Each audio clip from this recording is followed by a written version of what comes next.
मानसिक सेवा ही करता था ना। फिर भी तन्मयता के कारण उसे यह सारी वस्तुएं परोक्ष दिखाई देती थी, अतः मन ही मन कल्पना में उसने चीनी को निकाल लगा। कन्हैया ने सोचा कि जैसी भी हो, किंतु इस बनिए ने मेरे 12 वर्षों तक मानसी पूजा की है, अतः मैं उसे प्रकट होने की इच्छा हुई। बालकृष्ण प्रसन्न हुए। उन्होंने प्रकट होकर के बनिए का हाथ पकड़ा और कहा कि चीनी अधिक चली गई है, क्या हुआ? तूने 1 पैसा भी क्या खर्च किया नहीं किया? भगवान स्पर्श होने पर बनिया सच्चा वैष्णव बन गया। भगवान का अनन्य सेवक बन गया। 12 वर्षों तक जो भी सत्य कर नियम पूर्वक किए थे, उसका फल अवश्य मिलता है। शंकराचार्य भी श्री कृष्ण को मानसिक सेवा करते थे। भरत जी भी मानसिक सेवा करते हुए तन्मय हुए हैं। सेवा करते हुए थक जाते थे तो ध्यान में कीर्तन करने लगते थे। प्रभु के पीछे जो लगता है और उसे भी माया सताती है, संसारिक विषयों से जो फंसा हुआ है, उसे माया नहीं सताती है, क्योंकि माया मानती है कि यह तो मरा हुआ है और फिर उसे क्यों मारो। जो व्यक्ति प्रभु के पीछे पड़ता है, उसे ही माया अधिक सताती है, किंतु जो माया का प्रवाह बहा लेता है, उसी के लिए बाधा रूपी होती है। माया मानती है कि वह तो मेरी बंदी ही है ही। माया की गति बड़ी ही विचित्र है। कमर तक जल में भरत जी खड़े हुए थे। ग्रीष्म ऋतु थी। एक गर्भवती हिरनी प्रातः काल जलपान करने आई। उतने में ही कहीं से सिंह ने गर्जन किया, जिससे वह हिरनी भयभीत हो गई। उसने सोचा कि गंडकी नदी पर पार कर लूं। उसने जोर से छलांग मारी। प्रवास काल समीप था, अतः हिरनी बाल का जन्म हो गया और वह नदी में ही जल में ही गिर पड़ा। दूसरे किनारे पर हिरनी की मृत्यु हो गई। भरत जी ने उस मृग बाल को नदी से जल में से पड़ा हुआ देखा। उन्होंने इस बच्चे को श्री हरि का दर्शन किया। वे सोचने लगे कि इसकी माता की तो मृत्यु हो गई, सो जगत में इसका तो कोई नहीं है। अब इसका लालन पालन रक्षक आदि कौन करेगा। यह दयावश होकर के उन्होंने बच्चों को अपने आश्रम में ले लिया। वे सोचने लगे कि यह बच्चा मेरे सिवा किसी और को तो पहचानता नहीं है। इसके पालन पोषण करना अब तो मेरा ही धर्म है। मैं इसका उपेक्षा करूंगा और यह मर जाएगा। मैं ही इसका पिता हूँ और मैं ही इसकी माता। इसका पालन पोषण रक्षा करना मेरा ही कर्तव्य है। उन्होंने सोचा, मैं ही एक मृग बालक राक्षस पिता हूँ, अतः हर प्रकार के मुझे उसकी रक्षा करनी चाहिए। जीव मानता है कि मैं दूसरों की रक्षा करता हूँ। अरे तू क्या रक्षा करेगा, तू भी तो काल का ग्रास्य है। रक्षा करने वाले तो वह प्रभु ही हैं। करता हरता ही श्री कृष्ण ही हैं। पालक और संहार करता भी श्री कृष्ण ही हैं। तू घर में रहो या वन में, तुम्हारी रक्षा करने वाला भी श्री कृष्ण ही है। भगवान के 7वें स्कंद के दूसरे अध्याय में 40वें श्लोक के यमराज ने राजा सुमग के रिश्तेदारों को यह उपदेश दिया था। ऐसा कह करके हिरण्यकशिपु ने कहा था, पति चाथुथ दृष्टता दृष्टि छंत गृहे स्थित तदिहंत विनश्यति जीवनायोथोपि तदि छीनो बनो गृहापति गुप्तेनाशे हतो न जीवति। यदि परमेश्वर की कृपा हो तो जो अनाथ हो उसे वनवासी हो तो भी यह जीवित रहता है, और परमेश्वर द्वारा मारा गया जीव घर में सुरक्षित होने पर भी जीवित नहीं रहता है, भरता ही है।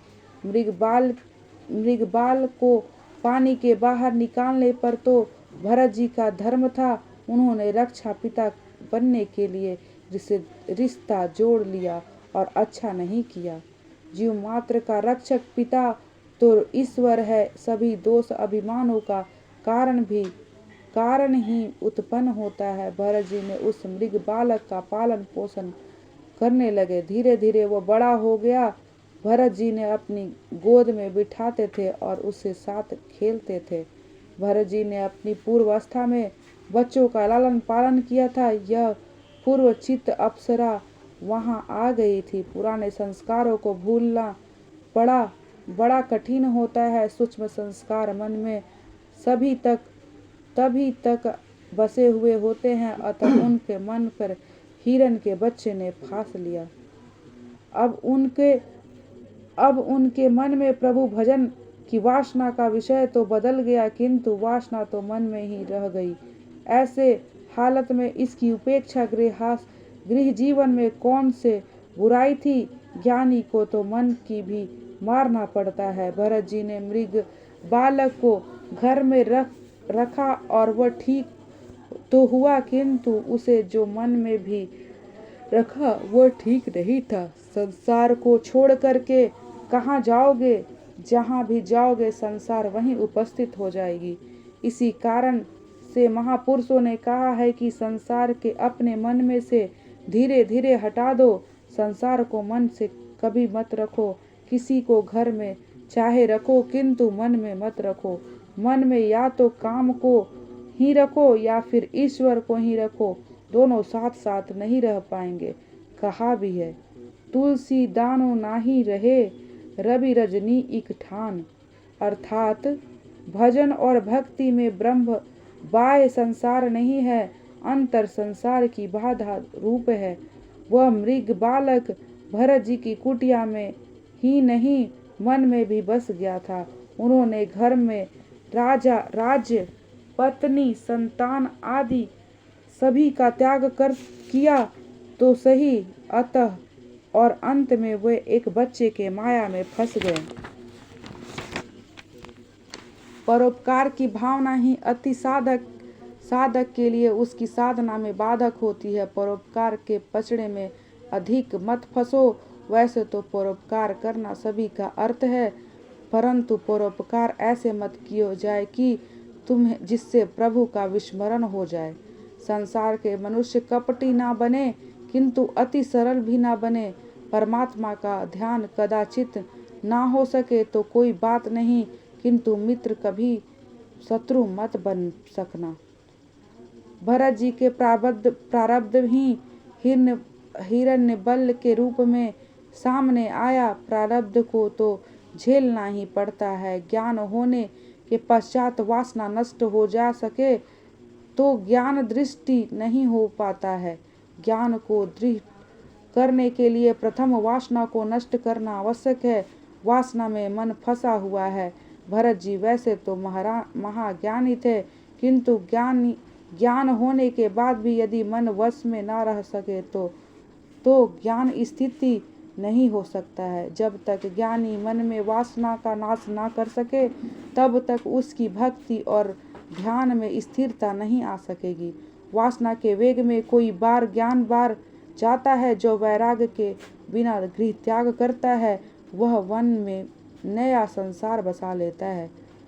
भरत जी ज्ञानी है, किंतु वासना के प्रशंकु नहीं कर सके। घर में रह करके वैराग्य की पूर्णता प्राप्ति के पश्चात ही गृह त्याग करो। ज्ञानी के दो प्रकार हैं, जिसमें से अधिक उपासक की है वह कृतोपासित ज्ञानी है, उसे माया नहीं सताती है, किंतु जो अकृतोपासी ज्ञानी है उसके लिए माया तो विघ्न करता है। वासना के नाश के बिना तद्वनानुसार भाव नहीं होता है। वासना का नाश किए बिना तत्व ज्ञान के प्राप्ति होने पर भी ब्रह्मनिष्ठ नहीं होते हैं। भरत चरित्र इनके दृष्टांत हैं। भरत जी अब तक परोक्ष साक्षात्कार नहीं हुआ था।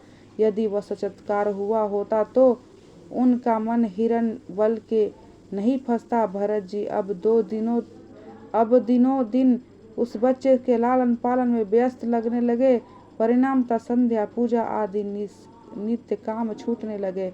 भरत जी उस हरी कोमल घास खिलाते वह चौकाड़ी भरत और मुनि के अंग चपाट तो भरत जी सोचते, वहाँ कैसा सुंदर और सयाना है ये। दिन प्रतिदिन यह आसक्ति बढ़ती चली गई। एक दिन वह बच्चा खेलते कूदते घने वन में जो चला गया तो रात होने पर भी वापस न आया। मुनि के चिंता होने लगी कि मेरे बच्चे का क्या हुआ होगा, अब लौटेगा। काल को किसी पर भी दया नहीं आती है। काल सदा ही सर्वदा ही सावधान रहता है। ना ही पतो छते मृत्यु कृतम आस्य नाव कृतम, अर्थात मृत्यु कभी यह नहीं सोचती कि इनसे अपना क्या कर्म समाप्त किया भी है या नहीं। अंत पर अर्थ हर क्षण सावधान रहे, मृत्यु के लिए हमेशा तैयार रहो। जीव इस प्रकार जीना चाहिए कि तुम सावधान रहो और मृत्यु आए, कहीं ऐसे ना हो कि तुम्हारा तैयारी ना हुआ हो और मेरी मृत्यु तुम्हारे उठा ले जाए।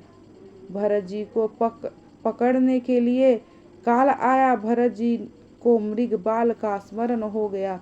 उन्होंने श्री हरि का नहीं अपितु मृग बाल का चिंतन करते हुए देह त्याग किया। इस मृग बाल के लालन पालन करने में भरत जी को आत्मस्वरूप का विस्मरण हो गया। मृत्यु के समय बाल कृष्ण का ही चिंतन करते रहने के कारण ही उन्हें अगला जन्म मृग का ही शरीर मिला। बोलिए श्रीमद् भागवत कथा की जय।